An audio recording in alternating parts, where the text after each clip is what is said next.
Hello friends, welcome back to CUT express. और एक बार फिर मैं रजनीश आप सबके साथ आ गया हूँ करंट अफेयर्स की क्लास लेने के लिए। सो करंट करंट अफेयर्स की क्लास में आज हम अगेन देखेंगे जो भी पोर्शंस हमारे पूरे दिन के न्यूज़ में रहे हैं कल के, और क्या क्या स्टैटिक पोर्शंस आपको जाननी चाहिए उसके उससे रिलेटेड। तो चलिए शुरू करते हैं। पहला क्वेश्चन आप देख सकते हैं। क्वेश्चन अगेन रिलेटेड है आपके award segments. Award and prizes से आपको पता है कि क्वेश्चंस फ्रीक्वेंटली पूछे जाते हैं। यहाँ पे थोड़ी सी करेक्शन है, स्लाइड करेक्शन है। ये लेट दीनानाथ दीनानाथ अवार्ड नहीं है, लता दीनानाथ मंगेशकर अवार्ड है। राइट। सो क्वेश्चन में ये पूछा गया है आपसे कि ये जो अवार्ड है किसे इस बार चूज किया गया है यह अवार्ड देने के लिए। सो लता, आप जानते हो कि लता मंगेशकर जी के नाम पे, बट आप में से शायद कई सारे लोग दीनानाथ जी के बारे में नहीं जानते होंगे, तो चलिए मैं आपको दीनानाथ जी के बारे में थोड़ा सा बता देता हूँ। लता मंगेशकर जी के फादर हैं और ये एक रेनाउंड एक्टर भी रह चुके हैं। सो इन दोनों लेजेंडरी पर्सनालिटी के नेम पे यह अवार्ड रखा गया है। ये अवार्ड इस बार दिया गया है अमिताभ बच्चन जी को, दिया जाना है 24 अप्रैल को। बट आपसे एक क्वेश्चन और इस अवार्ड से रिलेटेड पूछा जा सकता है जिसमें आप में से बहुत सारे लोग कंफ्यूज हो जाएंगे। क्वेश्चन इस तरीके से फ्रेम किया जा सकता है कि Lata Dinanath Mangeshkar award is given in which field. मतलब कौन से फील्ड में लता दीनानाथ मंगेशकर अवार्ड दिया जाता है। और अगर आप ऑप्शंस दिया जाए कि फिल्म दे दिया जाए, म्यूजिक दे दिया जाए, राइट, सोशल सर्विस दे दिया जाए, और ऑल दे दिया जाए, तो आप में से शायद बहुत सारे लोग फिल्म को टिक कर लेंगे, म्यूजिक को टिक कर लेंगे। But remember my dear friend, ये जो अवार्ड है ये ऑलमोस्ट ऑल फील्ड्स में दिया जाता है। सो इसलिए ये, क्योंकि आप इस एक मैं एग्जांपल देता हूँ कि लास्ट ईयर का जो अवार्ड था वो शायद पीएम मोदी जी को दिया गया था, पीएम मोदी जी को दिया गया था।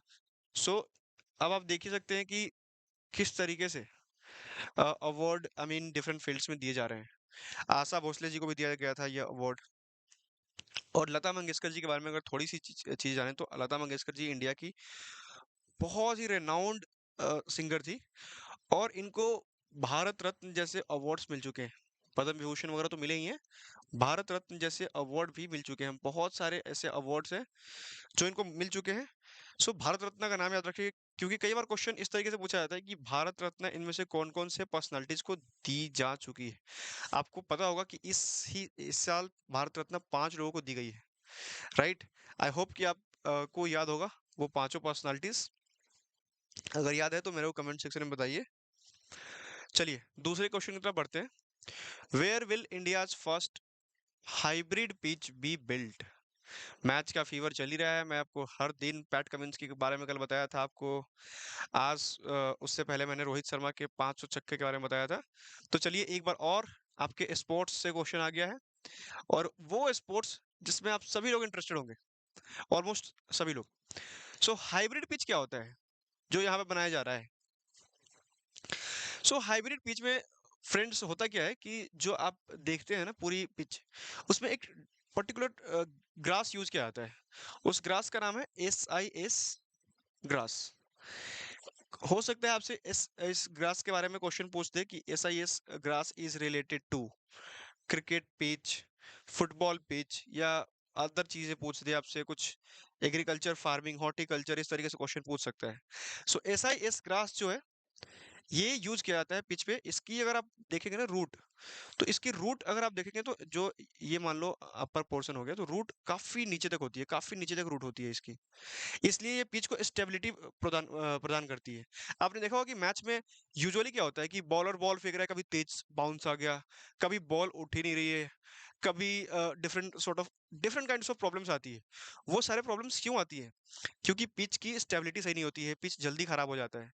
सो हाइब्रिड पिच जब बन जाएगी, सो पिच की स्टेबिलिटी और जो ड्यूरेबिलिटी है वो काफी स्ट्रांग हो जाएगी, काफी लंबे समय तक चल पाएगा। और आपको ये सारी जो अनप्रिडिक्टेड चीजें होती है, कई बार आपने देखा होगा कि कई सारे प्लेयर्स की डेथ भी हो जाती है इन सब चीजों की वजह से, जो बाउंस वगैरह की बॉल आती है। तो ये सब चीजों को कम करने में ये मदद करेगी। तो ये जो चीज इंस्टॉल किया गया है, आप देख ही सकते हैं इस फिगर में। ये पिच बताइए कहाँ का पिच है ना? काफी खूबसूरत हिमालयों के बीच में बसी हुई, है ना? तो ये जो पिच है, ऑफ कोर्स जयपुर कोलकाता तो नहीं होगा, देहरादून में एज सच आपने कोई मैच देखा नहीं होगा, आपने देखा होगा धर्मशाला में। तो ये पिच है धर्मशाला का, जहाँ इंडिया का पहला हाइब्रिड पिच बनाया जा रहा है। पहला, याद रखिएगा, पहला। Next question, who will launch ESA's PROBA 3 mission? इसमें दो चीजें हैं। पहले तो आपको इसका फुल फॉर्म जानना है। ESA का फुल फॉर्म क्या होता है? ESA का फुल फॉर्म क्या होगा? ESA का फुल फॉर्म होता है यूरोपियन स्पेस एजेंसी। सो यूरोपियन स्पेस एजेंसी होता है ESA का फुल फॉर्म। उसके बाद आपको ये जानना है कि प्रोबा 3 मिशन क्या होता है। देखिए, स्पेस के फील्ड में एक चीज और मैं आपको बताता हूँ जो कॉमन सेंस यूज किया जाता है। जो भी इंडिया लेड मिशन होता है या इंडिया के इसरो द्वारा बनाया गया मिशन होता है, उसमें जो नेम देखेंगे ना आप, वो नेम यूजुअली आपको हिंदी नेम होंगे, संस्कृत नेम होंगे, या इंडियन नेम्स होंगे। जैसे आदित्य L1, जिस तरीके गगनयान, चंद्रयान, इस तरीके से मिशंस बनाए जाते हैं। बट जो फॉरेन के मिशंस होते हैं, यूजुअली उनके नेम उसी कंट्री के माइथोलॉजी या जो भी चीजें उनसे वो लोग आई मीन बिलीव करते हैं, उससे रिलेटेड होता है। सो प्रोबा 3 मिशन एक यूरोपियन स्पेस एजेंसी की मिशन है।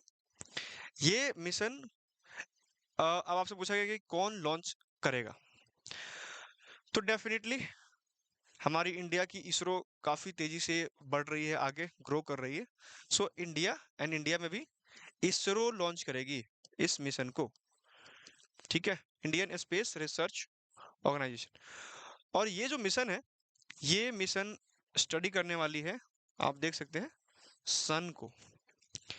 सन को स्टडी करने के लिए ये मिशन बनी है। तो ये चीजें भी आप याद रखिए कि प्रोबा 3 मिशन जो स्टडी करेगी, वो आपसे क्वेश्चन कभी पूछ सकता है कि मून को करेगी, सन को करेगी, आउटर स्पेस को करेगी, है ना, डिफरेंट वीनस को करेगी, तो आपको राइट आंसर होगा सन। अब सन में इंडिया का भी एक बहुत इंपॉर्टेंट मिशन है, अभी मैंने मेंशन भी किया था सन को स्टडी करने के लिए, और वो मिशन है आदित्य L1। आदित्य आप जानते होंगे कि सन का प्रायोरिटी क्या बोलते हैं, सिनोनिम्स होता है ना? तो ये आदित्य L1 के नाम से हमारा इसरो का मिशन है जो सन को स्टडी करेगा। ठीक है, चलिए, another question from ISRO. ISRO has set a target, target set किया है इसरो ने, किस चीज के लिए? Becoming debris free space by which year? पूछ रहा है debris free space. Debris free space क्या होता है? पहले डेब्रिस क्या होता है? आपने देखा होगा कि स्पेस में सपोज कि ये आपका अर्थ है, और ये सारे सपोज समझ लो कि ऑर्बिट्स बने हुए हैं, जहाँ पे डिफरेंट सैटेलाइट्स मूव करते रहते हैं, है ना? डिफरेंट सैटेलाइट्स मूव कर रहे हैं। तो ये जो ऑर्बिट्स बने हुए हैं, से फॉर एग्जांपल कि यहाँ पे हमने कुछ सैटेलाइट लॉन्च कर दिया, राइट? जो सैटेलाइट्स लॉन्च तो हमने 50 साल या 20 साल पहले किया था, बट आज इसका हम यूज नहीं करते हैं, या आज टोटली कहे तो बेसिकली हम कोई काम नहीं है, कोई भी यूज में नहीं आता है। और ये सैटेलाइट अभी भी घूम रहे हैं, क्योंकि एक बार ऑर्बिट में आ गया तो आसानी से नीचे गिरती नहीं है, तो ये ऑर्बिट में घूम ही रहे हैं। तो इस तरीके से अगर आप जब कभी गूगल पे सर्च करेंगे ना, तो डेवरीज फ्री स्पेस की टर्मिनोलॉजी को, तो आपको दिख जाएगा कि किस तरीके से जितने भी सैटेलाइट्स हैं वो सभी भी स्पेस में घूम रहे हैं, आउटर लेयर्स में, इनर लेयर्स में, डिफरेंट लेयर्स में। तो ये जो चीजें हैं वो एक्चुअली एक तरीके से कूड़ा है स्पेस में, क्योंकि इसका कोई यूज नहीं है, और स्पेस इस तरीके से पॉल्यूटेड हो रहा है। तो डिफरेंट कंट्रीज ने ये डिसाइड किया है कि हम जो अपने डेवरीज है, हमने जो भी चीजें अभी सैटेलाइट भेजी है और जो यूज में नहीं है, उसको हम वापस नीचे गिरा देंगे, समुद्र में गिरा देंगे या बाकी सब जगहों पे गिरा देंगे, सो दैट स्पेस खाली हो सके, स्पेस में बहुत ज्यादा जो अभी गंदगी फैली हुई है वो रिड्यूस हो जाए। तो इसरो जिस तरीके से बाकी सारी स्पेस एजेंसीज काम कर रही है, हमारे इसरो ने भी एक टारगेट सेट किया है, और वो टारगेट सेट किया है 2030 का, यानी कि नेक्स्ट 6 इयर्स में हम इंडिया को डेवरीज फ्री बना देंगे इन टर्म्स ऑफ स्पेस। ठीक है, ये क्वेश्चन बहुत इंपॉर्टेंट है, बहुत इंपॉर्टेंट क्वेश्चन है।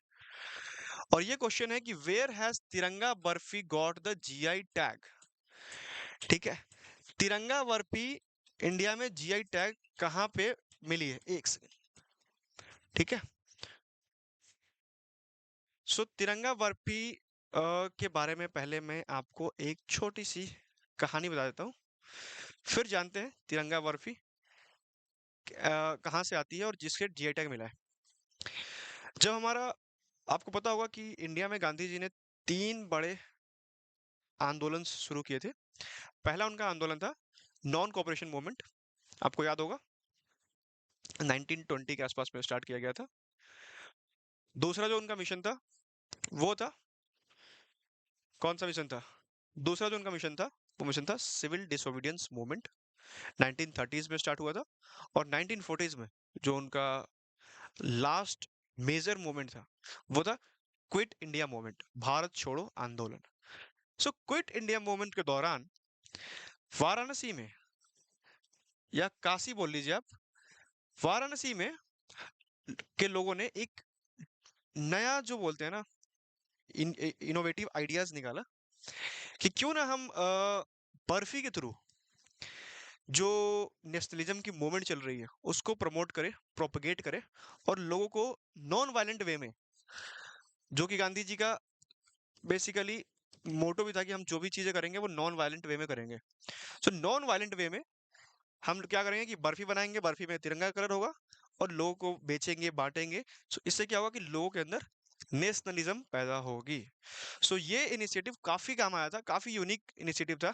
आई होप कि आप भी कुछ इंस्पिरेशन लेके कुछ ऐसा नया करेंगे।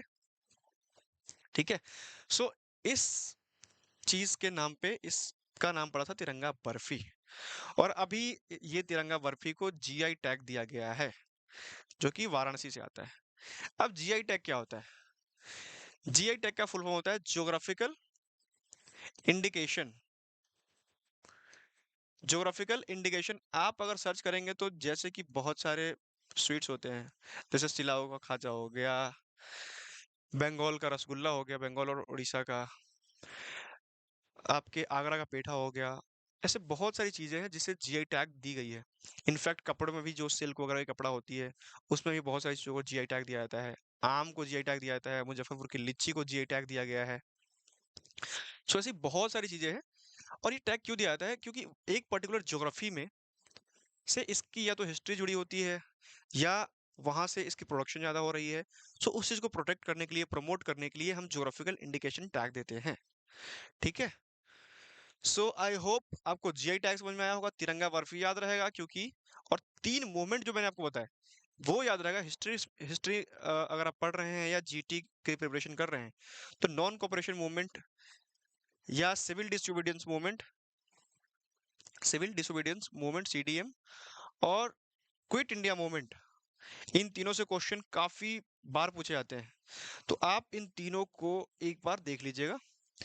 इसके लिए मैं एक बार सेपरेटली वीडियो बना दूंगा जिसमें मैं हिस्ट्री के जो मेजर पोर्शन है उसको कवर कर लेंगे। ठीक है, so thank you so much for watching us. और ये रहा आपका टेलीग्राम चैनल जहाँ पे आप आके हमारे पीडीएफ को ले सकते हैं जो मैंने अभी तक पढ़ाया आपको। और उसके अलावा आप हमारे ऐप पे आके अगर आपको बेसिक सिलेबस चाहिए, पीवाई क्यू चाहिए या कुछ भी चाहिए तो आप वो सारी चीज़ें वहाँ से ले सकते हैं, डाउनलोड कर सकते हैं। और इस नंबर पे कॉल करके आपको अगर आपको कोई क्वेरीज है तो वो भी पूछ सकते हैं। एक काम और आपको इस टेलीग्राम चैनल में मिलेगा कि क्विजेज होती है, डेली क्विजेज होती है। सो डेली क्विजेज भी आप अटेंड कर सकते हैं इस टेलीग्राम चैनल पे फ्री ऑफ कॉस्ट, जो कि आपके एग्जाम पॉइंट ऑफ व्यू से काफी इंपॉर्टेंट है। So thank you very much for listening, for watching, and giving your love and support. So thank you so much. Have a nice day.